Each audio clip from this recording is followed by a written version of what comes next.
A very good morning students. I hope आप सब students घर पे बहुत अच्छे होंगे। आज जो हमने पोएम स्टार्ट करनी है वो +2 क्लास की सेकंड पोएम है। As you all see everyone seen on your screen as well, the name of the poem is an elementary school classroom in a slum. Poem का नाम क्या है? An elementary school classroom in a slum. अगर आप poem के title को पढ़ते हो तो टाइटल से इतनी बात तो क्लियर हो रही है कि इसके अंदर किसी क्लासरूम की बात की जा रही है, स्कूल के क्लासरूम की बात की जा रही है। वो भी कहाँ पर है? किसी स्लम एरिया में है। स्लम का मतलब होता है जो झुग्गी झोपड़ियाँ जहाँ होती है ना, उसके लिए यूज़ किया जाता है स्लम एरिया। ठीक है, स्लम का मतलब होता है जहाँ पे झुग्गी झोपड़ियाँ होती है, उसके लिए यूज़ करते हैं बेटा। अब इस पोएम के बारे में कुछ भी समझाने से पहले it is very necessary to know about its author as well, कि इस पोएम का sorry for it poet as well, कि पोएट कौन है, पोएट किस काम के लिए फेमस है, और उन्होंने जो ये पोएम लिखी है उसके अंदर कौन सी थीम को मेनली हाईलाइट किया है पोएट ने। Okay, and the name of the poet of this poem is Stephen Spender. Poem के जो पोएट है, पोएट का नाम है Stephen Spender, who was born in 1909 and died on 1995, and he was an English poet as well as an essayist। मतलब बहुत अच्छे ये कवि भी रहे हैं और एसेइस्ट भी रहे हैं। बहुत से इन्होंने ऐसे भी लिखे हैं, लेख भी लिखे हैं। He left University College Oxford without taking a degree and went to Berlin in 1930। इन्होंने अपनी जितनी भी कॉलेज की स्टडी की थी, डिग्री की स्टडी की थी, डिग्री जो लेनी थी वो लेनी थी उन्होंने ऑक्सफोर्ड यूनिवर्सिटी, बट समहाउ उन्होंने वहाँ से वो डिग्री नहीं ली और वहाँ बिना डिग्री लिए वो वहाँ से चले गए। कहाँ? बर्लिन में 1930। इट्स जस्ट मैं सिर्फ इसीलिए करवा रही हूँ यहाँ पर to just take a knowledge. That's it. There is no need to write all these words and lines. Okay? इतना sufficient है आप सब स्टूडेंट्स को लर्न करना कि क्या Stephen Spender was an famous English poet as well as famous essayist. That's it. Okay? Spender took a keen interest in politics and declared himself to be a socialist and pacifist। ये भी काफ़ी बढ़िया line है, अगर आप अच्छे से कर सकते हो, कि वो मेनली जो इंटरेस्ट लेते थे वो राजनीति में लेते थे। ठीक है, पॉलिटिक्स में वो इंटरेस्ट लेते थे और उन्होंने अपने आप को एक समाज सेवक या सोशलिस्ट, समाजवादी और पैसिफिस्ट क्या कहते हैं, डिक्लेयर कर दिया था, घोषणा कर दी थी। सोशलिस्ट का मतलब होता है समाजवादी और पैसिफिस्ट का मतलब होता है जो शांति प्रिय हो, शांति चाहता हो। ठीक है। Books by Spender include poems of dedication. यहाँ पर अलग अलग वर्क्स बताए हैं कि स्पेंडर ने क्या क्या लिखा था। उन्होंने लिखी थी poems of dedication, the edge of being, the creative element, the struggle of the modern and autobiography. और ऑटोबायोग्राफी का नाम क्या था? World within world. Okay, autobiography मैं पहले भी बता चुकी हूँ। जब कोई पर्सन जो है ना खुद अपनी लाइफ के बारे में लिखता है ना किताब, उसको कहा जाता है ऑटोबायोग्राफी। और जो स्टीफन स्पेंडर ने अपनी ऑटोबायोग्राफी लिखी थी उस किताब का नाम था world within world. World within world. Okay. In an elementary school classroom in a slum, he has concentrated on themes of social injustice। कहते जो इन्होंने ये पोएम लिखी है उसके अंदर जो मेनली हाईलाइट किया है वो क्या है? समाज में जो अन्याय हो रहा है उसके लिए, और जो जाति का, क्लास का, ऊंच नीच का जो भेदभाव किया जाता है, ये दो चीज़ें इस पोएम के अंदर बार बार हाईलाइट की जा रही हैं। अब इस पोएम के बारे में मैं थोड़ा सा आपको बैकग्राउंड दे देती हूँ ताकि उसके अकॉर्डिंग आपको समझना बहुत ईजी हो जाए। ठीक है, सबसे पहले तो मैं एलिमेंट्री का मतलब बता देती हूँ कि एलिमेंट्री का मतलब क्या होता है। एलिमेंट्री का मतलब होता है primary school, primary. Okay, elementary का मतलब एक तरह से आप ले सकते हो कि प्राइमरी स्कूल के लिए, यहाँ पे छोटे बच्चों के स्कूल की बात की जा रही है। और वो क्लासरूम कहाँ है? इन अ स्लम। स्लम का मीनिंग मैंने पहले ही यहाँ पे मेंशन कर दिया है कि जो जहाँ पे जितनी भी झुग्गी झोपड़ियाँ हैं ना वहाँ पर एक स्कूल है। तो मतलब कैसे उन स्टूडेंट्स की, उन बच्चों की लाइफ होगी भी, उन्हीं स्लम एरियाज़ के इर्द गिर्द ही वो अपनी स्टडी गेन कर रहे हैं, वैसा ही उनको एटमॉस्फेयर मिल रहा है, काफ़ी रिस्ट्रिक्टेड एटमॉस्फेयर है, काफ़ी पेल एटमॉस्फेयर है, धुंधला सा फोगी सा उनके लिए एटमॉस्फेयर है। दैट मीन्स अगर कोई क्लासरूम किसी ऐसी सराउंडिंग्स में हो जहाँ पर नेगेटिव एनर्जीज हो या नेगेटिव वाइब्स हो, तो उन स्टूडेंट्स के लिए कहीं पर पॉजिटिविटी दिखती ही नहीं है। जैसे जो सन की लाइट ही नहीं है, रोशनी ही नहीं है, अपने लाइफ में कुछ अचीव करने का उनको मैसेज ही नहीं मिलता एक तरह से। ये कहीं ना कहीं ड्रॉबैक्स इस पोएम के अंदर हम पढ़ेंगे, कमियां समझेंगे यहाँ पर कि कैसे कवि ने बतानी चाहिए है। ओके, करें स्टार्ट बेटा। आई होप इतना जितना भी करवाया है मैंने आपको सबको समझ में आ रहा होगा।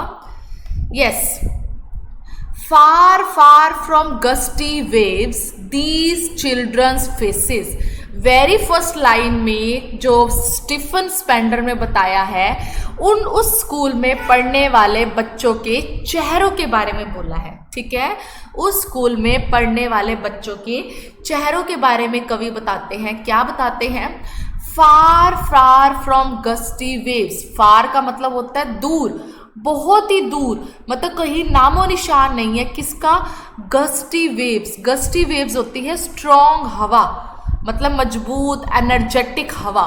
गस्टी वेव्स का मतलब है, मैं यहाँ पे मेंशन कर देती हूँ, गस्टी वेव्स का है मतलब strong as well as energetic. Strong and energetic मतलब जो उन बच्चों के चेहरे हैं ना, बहुत दूर, मतलब उनके बच्चों के चेहरों पर कहीं पर भी कोई नामो निशान नहीं दिखता किसी ऊर्जा का, किसी मजबूती का, कोई ऐसी पॉजिटिविटी का। ठीक है, बल्कि उनका बच्चों का चेहरा कैसा है? कैसा है? Like rootless weeds. वीड्स होता है, कई बार आपने देखा होगा, हम खेत में अगर फसल उगाते हैं तो कहीं पर बीच बीच में ना अनवांटेड प्लांट्स उगाते हैं, अपने आप ही पानी मिलता है उस मिट्टी में या कुछ भी है, तो ऐसे कुछ पौधे से या प्लांट्स आ जाते हैं जो अनवांटेड होते हैं, जंगली पेड़ पौधे होते हैं, उनको कहा जाता है वीड्स। ठीक है, वीड्स का मतलब मैं यहाँ पे दोबारा यहाँ पे लिख देती हूँ, यूजलेस प्लांट्स। वीड्स का मतलब क्या है? Useless plants. ओके, मतलब उन बच्चों का चेहरा कैसा है? बिना जड़ के बेकार पेड़ पौधे जो होते हैं ना, जिनकी कोई जड़ें नहीं है, मतलब जो जिनका कोई अस्तित्व नहीं है, इस तरीके के उन बच्चों के चेहरे हैं।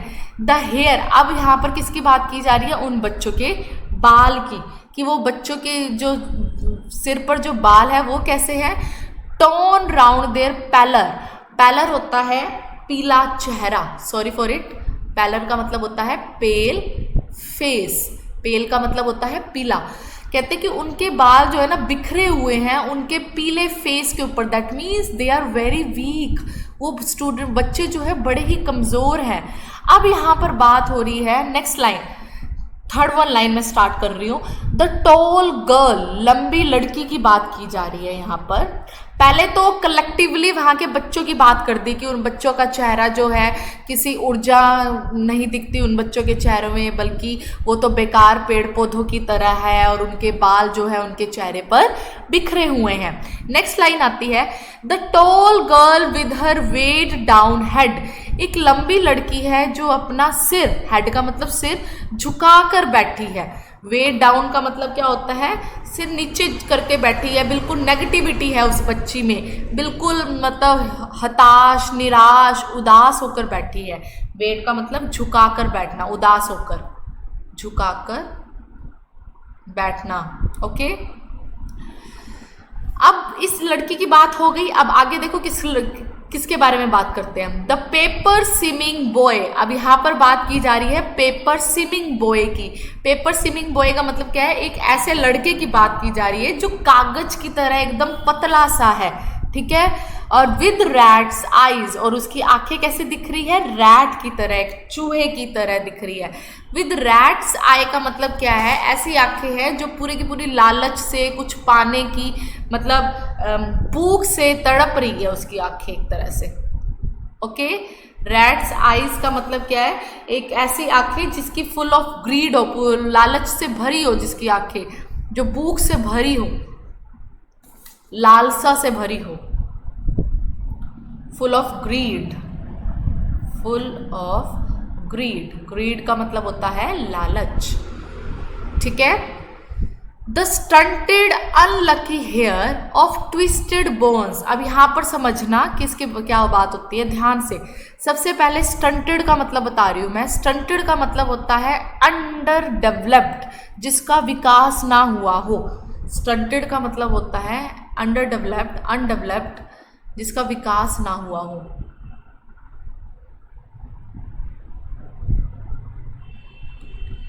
ठीक है।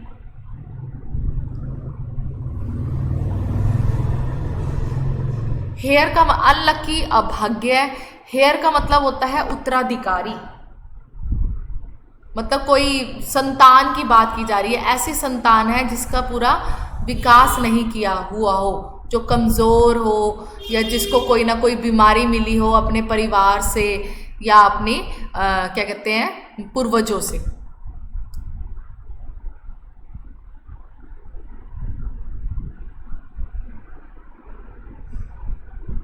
ओके। अब क्या कौन सी बीमारी मिली है, इसको देखो। ऑफ ट्विस्टेड बोन्स, ऐसी बीमारी, बोन्स होती है हड्डियां, जिसकी हड्डियां मुड़ी हुई हैं, भी ऐसी बीमारी मिली है उसको अपने पापा से, अपने पूर्वजों से, जहां पर बच्चे की हड्डियां मुड़ी हुई है। रिसाइटिंग अ फादर्स नार्ड डिजीज, और जिसमें हड्डियां मुड़ी होती है उस बीमारी का नाम क्या होता है, नेरल्ड, नेरल्ड। Okay. Father's nard disease. His lesson, वो बच्चा क्या कर रहा है कि बैठा हुआ है, कहाँ पर, फ्रॉम हिज डेस्क, अपने बेंच पर बैठा है, जिसकी हड्डियां मुड़ी हुई हैं, और अब अपना लेसन पढ़ रहा है बैठकर। Okay. Last, at back of the dim class, और उसी क्लास में बिल्कुल पीछे, और उस क्लास में बहुत अंधेरा है, डिम है वो class, one unnoted sweet young, एक और बच्चा बैठा है। यहाँ इस पैरे के अंदर 3 बच्चों की बात की गई है। सबसे पहले एक लंबी लड़की, फिर एक ऐसा लड़का जो एक कागज की तरह बिल्कुल पतला है, और बिल्कुल क्लास के बिल्कुल आखिर में एक और ऐसा बच्चा है जिस पर कोई ध्यान नहीं दिया गया, अननोटेड है, बड़ा ही प्यारा और छोटा सा बच्चा है। यंग का मतलब छोटा सा बच्चा है। His eyes live in a dream, जिसकी आंखें सपनों में जीती है, सपनों को देखती है। कौन से सपने, ऑफ स्क्वॉल्स गेम, जैसे कि गिलहरी पेड़ पर चढ़ना, उतरना, उछलना, कूदना, उसी तरीके से वैसे वो भी चाहता है बच्चा। इन ट्री रूम, पेड़ के अपनी दुनिया में जैसे गिलहरी घूमती है। अदर देन दिस, और ये बच्चा इन दूसरे बच्चों से थोड़ा सा हटकर है, थोड़ा सा अलग है। ओके। मैं आशा करती हूँ कि आपको ये पहला पैरा अच्छे से समझ में आ गया होगा। एक बार फिर से मैं आपको ये सारा का सारा रिवाइंड करवा देती हूँ।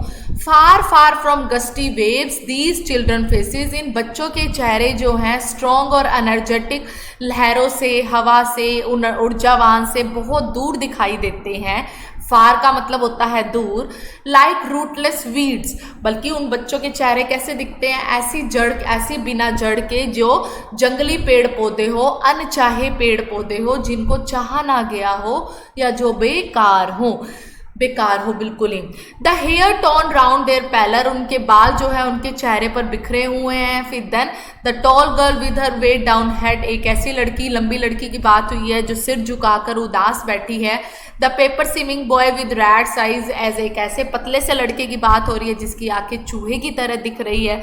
द स्टंटेड अनलकी हेयर, और वो बच्चा जो है क्या बात कर रहा है, एक बिल्कुल अनडेवलप्ड है, अभाग्य है, ऐसा उत्तराधिकारी है जिसको विरासत में मुड़ी हुई हड्डियां मिली है अपने माँ बाप से, पूर्वजों से, और उस बीमारी का नाम क्या है, नेरल डिजीज, और वो अपने बेंच पे बैठकर अपना लेसन पढ़ रहा है। At back of the dim class, one unnoted, sweet and young, his eyes live in a dream of squirrels game in tree room other than this. पर एक ऐसा बच्चा है जो क्लास के बिल्कुल आखिर में बैठा है, जिस पर बिल्कुल भी ध्यान नहीं दिया गया है। वो सपने जीता है, सपने देखता है इस तरीके के जैसे कि गिलहरी पेड़ पर ऊपर नीचे घूमती रहती है, उसी तरह से वो बच्चा भी चाहता है। ठीक है। अब मैं नेक्स्ट पैसेज स्टार्ट करवा रही हूँ। ऑन सोर क्रीम वोर्ड्स, वॉल्स, सोर का मतलब होता है अनप्लीजेंट, मतलब जो अच्छा सा ना हो, जो अच्छा नहीं लग रहा, ठीक है। सोर का मतलब होता है अनप्लीजेंट। अब इस पहरे के अंदर बात कर रहे हैं उस क्लासरूम की दीवारों की। पहले पहरे में बात की थी क्लासरूम के बच्चों की, अब यहाँ पे बात की जा रही है क्लासरूम की दीवारों की।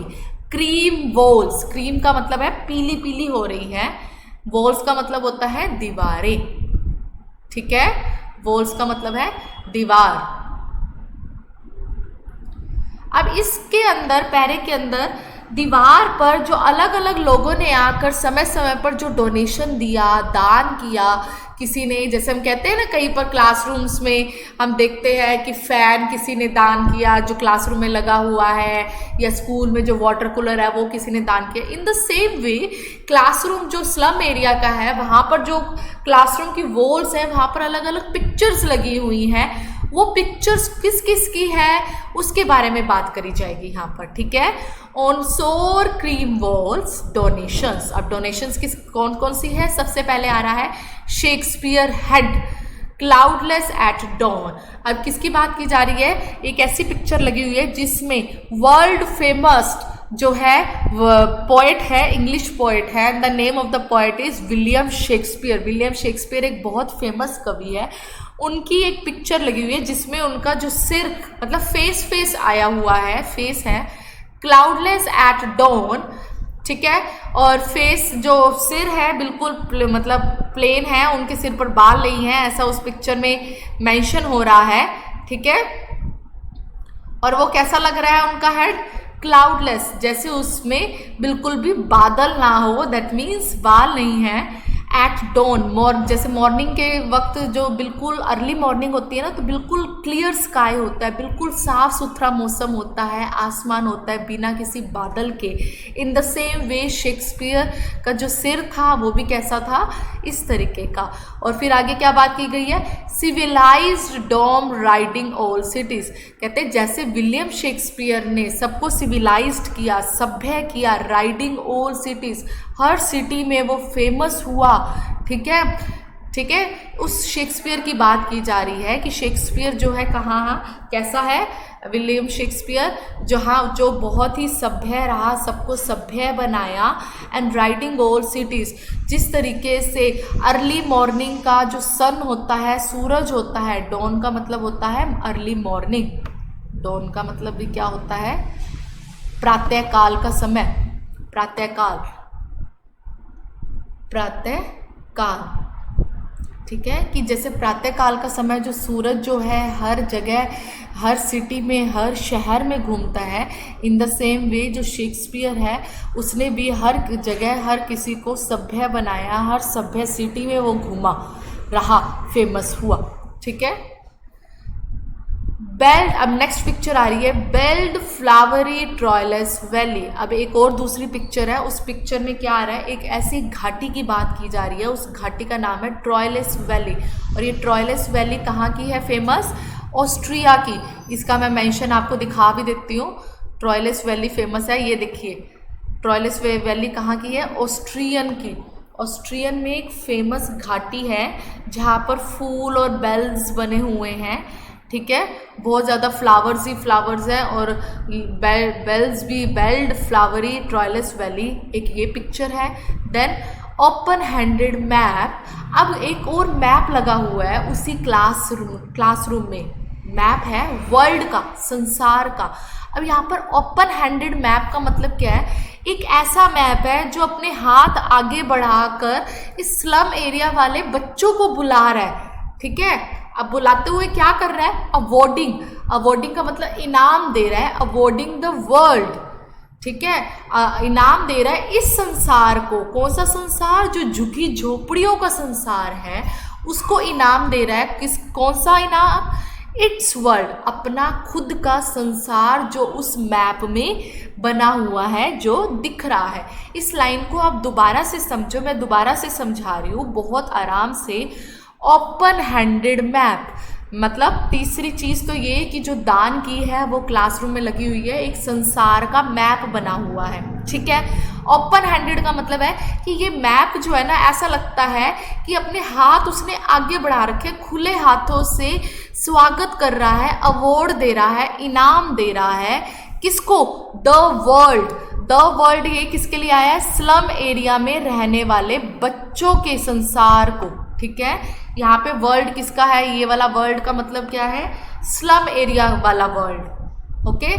स्लम एरिया का वर्ल्ड को क्या दे रहा है? इट्स वर्ल्ड, अपना संसार जो इस मैप में दिख रहा है, ओके।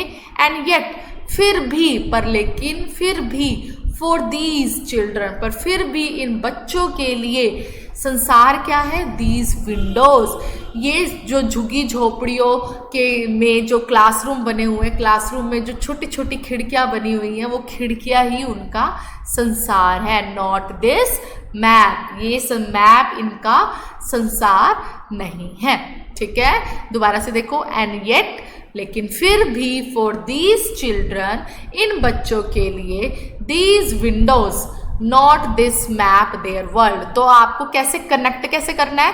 दीज विंडोज, ये खिड़कियां, फिर ये लाइन पकड़ लो, ये दो शब्द पकड़ लो, ये खिड़कियां उनका संसार है।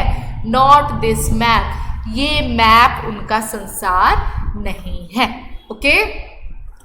वेयर, जहां पर all there futures painted with the fog, जहां पर उनका सारा भविष्य कैसे पेंट किया गया है? धुंधला धुंधला पेंट किया गया है, जो क्लियर नहीं है, मतलब उनका जो भविष्य है वो उज्जवल नहीं है। लैक ऑफ लाइट है, उसमें रोशनी की कमी है वहां पर। Next, a narrow street sealed in with the lead sky. अब वहां पर क्या है और क्या बना हुआ है कि उन बच्चों के लिए ये जो भीड़ी सी गलियां है, नैरो स्ट्रीट, नैरो का मतलब होता है तंग, तंग, झुग्गी झोपड़ियों में तंग गलियां होती हैं, स्ट्रीट का मतलब होता है गलियां, और ऐसी गलियां हैं जो सील्ड हो चुकी है, बंद हो चुकी है, किससे? With the lead sky. Lead sky का मतलब होता है डार्क, अंधेरा आसमान, डार्क स्काई से, ठीक है। और जहाँ पर ऐसे बंद हो चुके हैं ये बच्चे, और ये बच्चे बहुत दूर दूर तक, फार फार, मैंने पहले ही बताया था, फार का मतलब होता है दूर, जो बहुत दूर है, किससे? नदियों से। केप्स, केप्स होता है एक ऐसी जगह जहाँ पानी में थोड़ा सा ज़मीन का टुकड़ा आ जाए, उसको केप्स कहते हैं। एंड स्टार्स ऑफ वर्ड्स, और तारों की दुनिया से, या ये कहो स्टार्स ऑफ वर्ड्स का दूसरा मतलब ये भी निकलता है कि उन बच्चों की क्लासरूम में ऐसा पढ़ाया जाता है कि मतलब अच्छा नहीं पढ़ाया जाता कि जो शब्दों की गहराई को भी वो समझ पाए, उससे भी वो बच्चे बड़े ही दूर हैं, ठीक है। स्टार्स ऑफ वर्ड्स का मतलब, वर्ड्स होता है शब्द, स्टार्स होता है तारे, मतलब शब्दों की जो इम्पोर्टेंस है, उस इम्पोर्टेंस को भी, महत्वपूर्ण बातों को भी समझने में वो बहुत दूर दूर है, मतलब उस क्लासरूम में बढ़िया भी नहीं पढ़ाया जाता है, ओके। अब मैं थर्ड पैसेज स्टार्ट करवा रही हूँ। अगर कोई क्वेरीज है बेटा, कोई डाउट आते हैं तो आप क्लियर कर लीजिएगा। नेक्स्ट, श्योरली, पक्का ही, शेक्सपियर इज वीक्ड।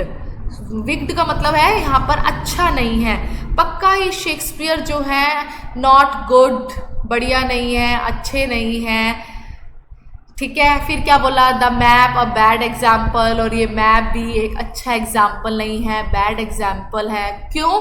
क्योंकि उस मैप में with ships and sun and love, क्योंकि उस मैप में कहीं ना कहीं शिप भी बना हुआ है, सन भी दिखता है, लव भी है, जो उसको टेम्पटिंग देम टू स्टील। अगर वो बच्चे ये सब कुछ देखेंगे उस मैप में तो वो ललचा जाएंगे।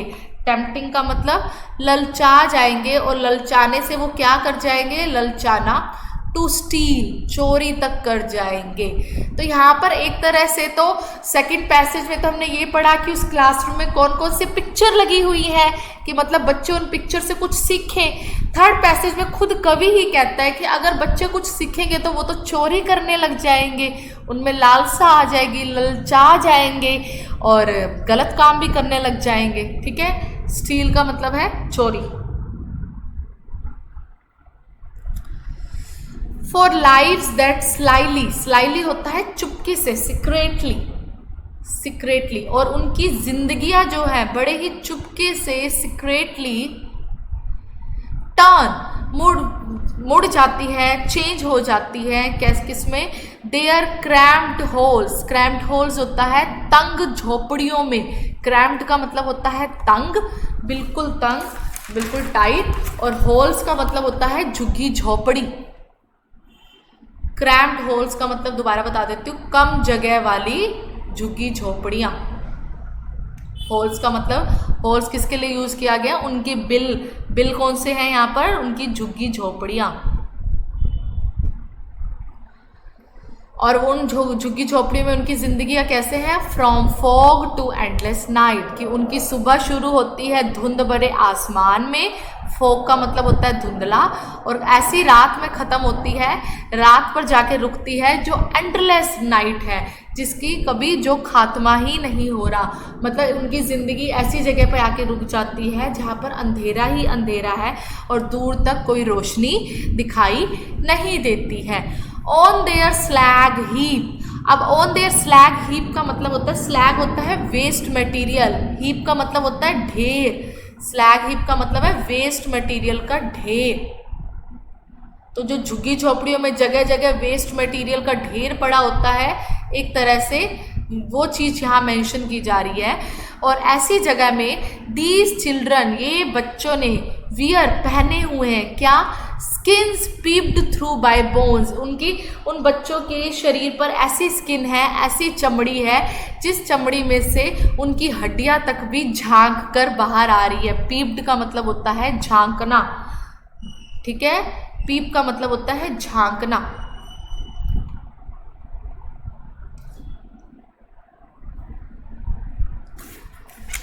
एंड स्पेक्टेकल्स, और उनके जो चश्मे हैं ऑफ स्टील, स्टील के बने हुए हैं, विद मैंडेड ग्लास, और उनके शीशे कैसे हैं, जिसको रिपेयर की ज़रूरत है। मैंडेड का मतलब रिपेयर करके उनको पहना दिए, एकदम अच्छे नहीं है, फ्रेश शीशे नहीं लगे हुए भी ऐसा लगता है उनके चश्मों को देखकर। मैंडेड का मतलब होता है रिपेयर्ड, ठीक है।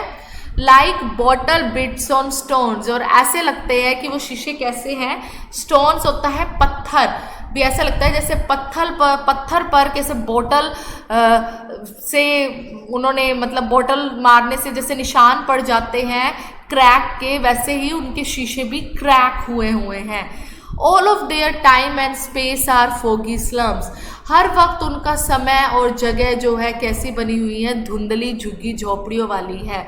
सो इसलिए ब्लॉट देयर मैप्स, इसलिए ब्लॉट का मतलब यहाँ पे निशान लगा दो, धब्बा लगा दो उन मैप पर जो दीवारों पे लगे हुए हैं कि विद स्लम्स, की इस एरिया में झुग्गी झोपड़ियाँ हैं, एज बिग एज डूम, और इतनी ज़्यादा झुग्गी झोपड़ियाँ हैं जो विनाश का कारण बनी हुई है, बिल्कुल नष्ट कर रही है। डूम का मतलब होता है विनाश, ओके।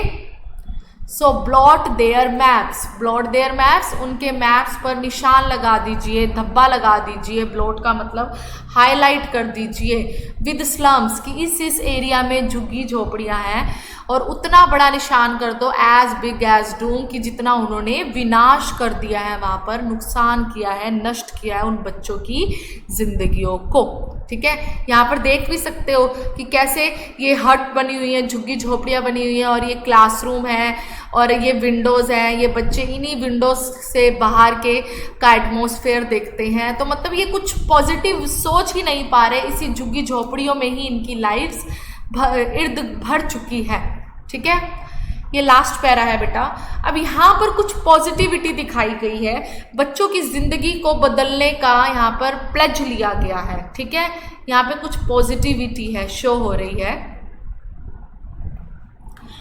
अनलेस, जब तक गवर्नर, इंस्पेक्टर, विजिटर, जब तक सरकार, पुलिस वाले या आने वाले लोग this map becomes their window, जब तक ये जो अखबार क्लास में मैप बने हुए हैं वो इन बच्चों की खिड़कियां नहीं बन जाती। मतलब अब तक बच्चों के लिए खिड़कियां क्या है, इस ये क्लासरूम की खिड़कियां हैं, ठीक है।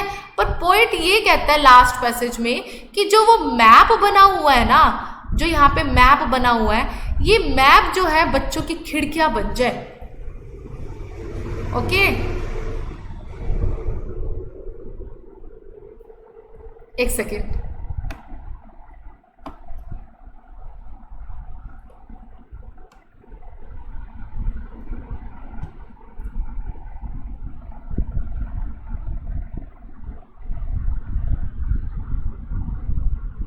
Sorry for it. यहाँ पे कहा है कि ये जो मैप है ना, वो मैप बच्चों की के जो है ना एक्चुअल में विंडोज बन जाए।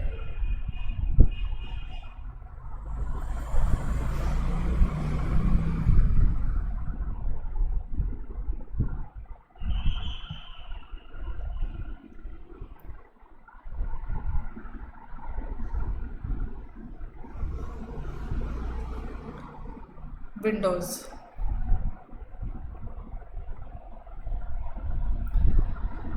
Wait for it.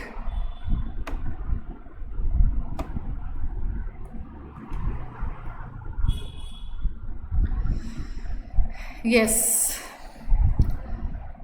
This map becomes their windows and these windows, और ये जो विंडोज वो विंडोज बन जाए, ये जो मैप है, और ये जो विंडोज क्या करे, that shut upon their lives like catacombs. क्यों? क्योंकि जो पहले हट जो ये वाली क्लासरूम की विंडोज थी, उन्होंने उनकी जिंदगियों को बंद कर रखा था। शट का मतलब होता है बंद करना, देयर लाइव्स, उनकी जिंदगियों को बंद कर रखा था। कैसे बंद कर रखा था? Like catacombs. यहाँ पर इस मीनिंग को समझना बहुत ज़रूरी है कि कैटाकॉम्स क्या होता है, ठीक है। ये मीनिंग समझना बहुत ज़रूरी है कि कैटाकॉम्स क्या होता है। कैटाकॉम्स का मतलब होता है ज़मीन के अंदर जो कब्र नहीं बन जाती, खोद कर बनाते हैं सीमेंटेड, उनको कहा जा रहा है अंडरग्राउंड। अंडरग्राउंड ग्रेव्स, ग्रेव्स होता है क्या कहते हैं, कब्र। ओके, दोबारा से देखो इन लाइंस को कि जब तक सरकार या पुलिस वाले या कोई और इंसान नहीं आता और आकर इन बच्चों के लिए इस मैप को इनकी विंडोज नहीं बना देते, तब तक इन बच्चों की ज़िंदगियों में सुधार नहीं हो सकता। क्यों? क्योंकि इन बच्चों के लिए तो ये जो क्लासरूम की खिड़कियां हैं, दीज विंडोज़ का मतलब यहाँ पर दीज किसके लिए यूज़ किया गया है? क्लासरूम की खिड़कियां, स्लम एरिया की जो खिड़कियां हैं, स्लम एरिया की जो खिड़कियां है ना, उन्होंने बंद कर रखा है। शट अपॉन देयर लाइव्स, उनकी जिंदगियों को बंद कर रखा है। कैसे? जैसे जमीन के नीचे की जो कब्रें होती हैं वैसे बंद कर रखा है। Okay, break O break open till they break the town. तोड़ दो तब तक तोड़ो जब तक कि ये सारा का सारा ये टूटकर ये किसी शहर में किसी रोशनी वाली जगह पर नहीं आ जाते। और आकर क्या करें? शो द चिल्ड्रन, इन बच्चों को दिखाओ, to green fields, Hare Hare खेत, मेक देयर वर्ल्ड, कि उनके संसार को कैसा बना दो, रन एज्योर। एज्योर का मतलब होता है कि ये बच्चे भागे कहाँ? एज्योर का मतलब खुले आसमान के नीचे। एज्योर का मतलब होता है blue sky, sky, blue sky. Okay, azure का मतलब क्या होता है? Blue sky. On gold Sands, on gold Sands मतलब यहाँ पे पॉजिटिविटी को लिया है कि जहाँ पर अच्छी मिट्टी हो, क्या कहते हैं, एनर्जेटिक गुड लैंड हो। गोल्ड सैंड का मतलब क्या है? अच्छी मिट्टी पर वो भागे।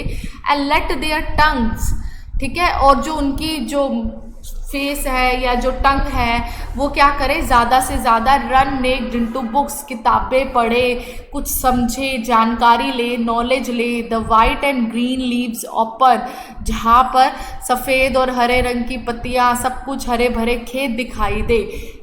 ठीक है, और लास्ट लाइन, हिस्ट्री देयर्स, इतिहास भी उनका रहा है। हिस्ट्री देयर्स का मतलब इतिहास भी उनका रहा है। हुज लैंग्वेज, जिनकी भाषा, जिनकी टंग जो है, इज़ द सन, मतलब जो सन का मतलब क्या होता है? हमेशा चलाएमान, जो हमेशा चलता रहता है। सन कभी रुकता नहीं है, रोशनी देता रहता है, उसी तरीके से उन बच्चों की जो टंग है, उन बच्चों की जो लैंग्वेज है, वो भी नॉलेज लेती रहे, कुछ ना कुछ सीखती रहे, रोशनी फैलाती रहे। ठीक है, आई होप आप सब स्टूडेंट्स को अच्छे से समझ में आ रही होगी ये पोएम। मतलब मेन जो मैसेज हमें मिला है कि फर्स्ट टू पैसेज में, पहले पैसेज में बच्चों का डिस्क्रिप्शन हुआ, सेकंड पैसेज में क्लासरूम का डिस्क्रिप्शन हुआ, और थर्ड पैसेज में सुधार किया गया कि कैसे सुधार किया जाए और इन बच्चों की ज़िंदगी को खुशनुमा बनाया जाए। ठीक है, आई होप आप सब स्टूडेंट्स को ये पोएम अच्छे से समझ में आ गई होगी।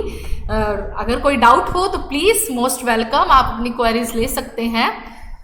ठीक है, और जो भी इनके इंपॉर्टेंट क्वेश्चंस होंगे वो मैं आप सब स्टूडेंट्स को बता दूंगी। ओके बेटा, thanks a lot, thank you very much and good bye.